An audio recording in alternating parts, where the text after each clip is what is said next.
Did you know there are rules at the PDC that are totally unfair to darts players? Only they don't know this rule exists. Some darts players know about it and make good use of it. Today, we reveal which darts rules at the PDC are totally unfair, and which darts players have taken considerable advantage of it. Imagine being a young player who loves playing darts and dreams of becoming famous in the PDC. The excitement of the game, the rush of competition, and the chance to show your skills on a big stage. Many people share this dream. But what if I told you that a single dart rule has the power to make this dream into a frustrating waiting game with missed chances? Today, we look into a story that shows how a particular PDC rule can affect promising talents, leaving their dreams uncertain. The World Youth Championship is an exciting starting point for young darts players to get noticed. It's a place where precision and potential come together, and two finalists earn their spot in a high-stakes match shown to the world. This happens just before the big PDC's Players' Championship Finals. Picture this: Butlins Minehead, a huge arena buzzing with excitement.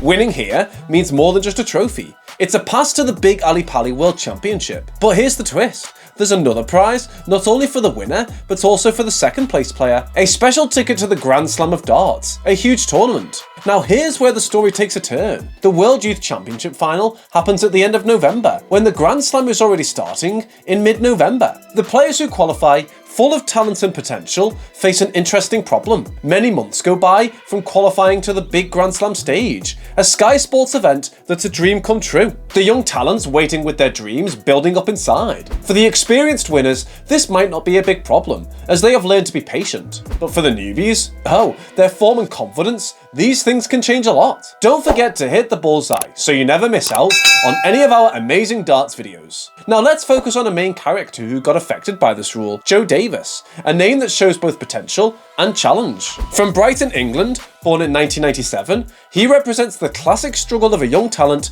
caught in this bad rule. In the year 2020, he moved into the knockout stage. The echoes of his wins were loud. A clear 5-2 victory over Roman Beneke, followed by a matching win against Keith O'Neill. But the real important matches were still to come.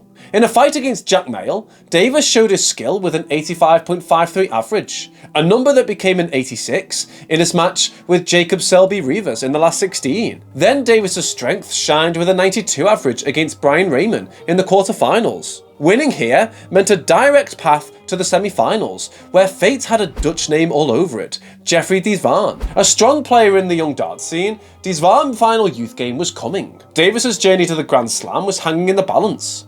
A 4-0 disadvantage in the game couldn't break Davis's spirit. He fought back, taking 4 legs in a row, making things equal. A back-and-forth battle led to an exciting finish, Davis winning 6-5, securing a spot in the Grand Slam. The date was set, September 28, 2020, just 14 months from their expected appearance at the 2021 Grand Slam.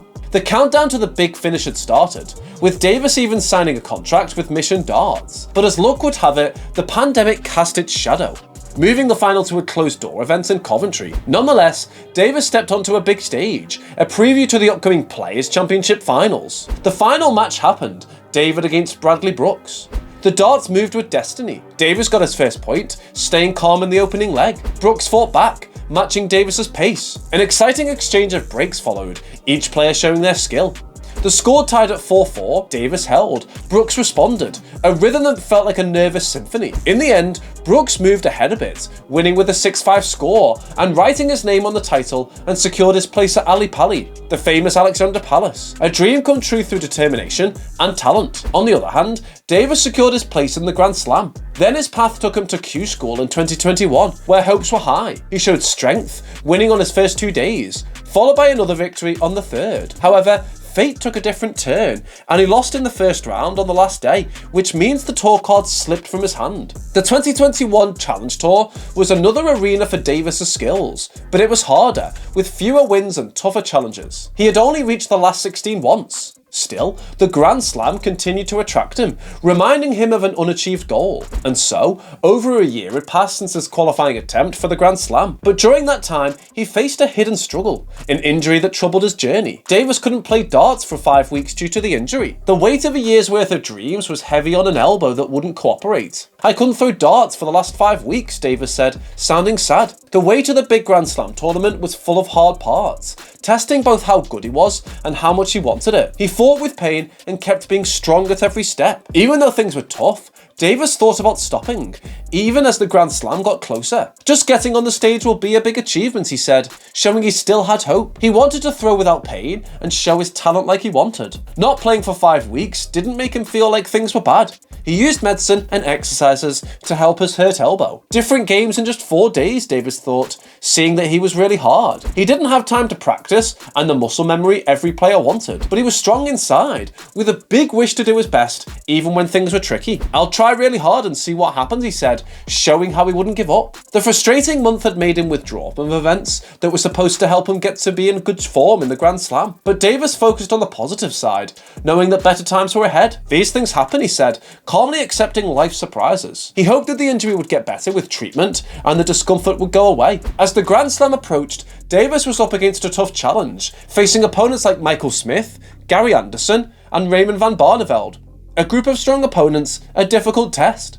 Anderson was his first opponent, and Davis had visible struggles. His elbow caused problems, but he didn't give up. Despite trying hard, he lost 5-1, and the scoreboard didn't show the full story of the battle. Next was Raymond van Barneveld, who had come out of retirement, making the situation even more complicated. Davis was at a disadvantage, and things went as expected. Barney's experience combined with Davis's efforts, resulting in a 5-0 loss. With no chance to win the event mathematically, Davis was sent to face Michael Smith, a tough opponent with higher chances of winning. Bookmakers were confident in Smith's skills, and didn't even offer odds for a potential complete victory for Smith, who was nicknamed Bully Boy. The situation seemed fixed, the result already known. As the darts flew through the air, Davis, driven by a strong determination, won the first leg of the game, a small glimmer of hope against the odds.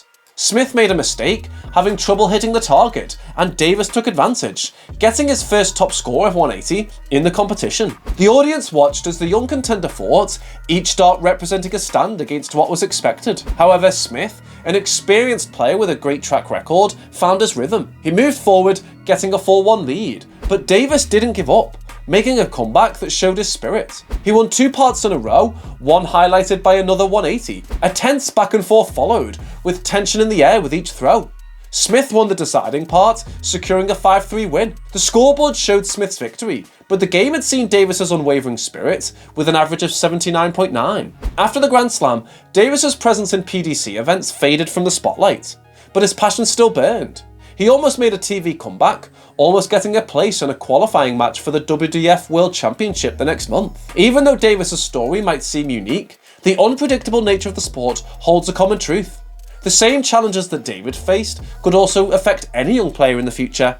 Could a change in the rulebook change the path for these young talents? The idea to have young finalists compete in the Grand Slam before the final, since the Grand Slam happens the week before the Players' Championship finals, seems like a promising idea. Changing the order of events could make things fairer, giving these rising stars a chance to shine on a big stage before the pressure of the final part. Don't forget to hit the bullseye so you never miss out on any of our amazing darts videos. See you next time!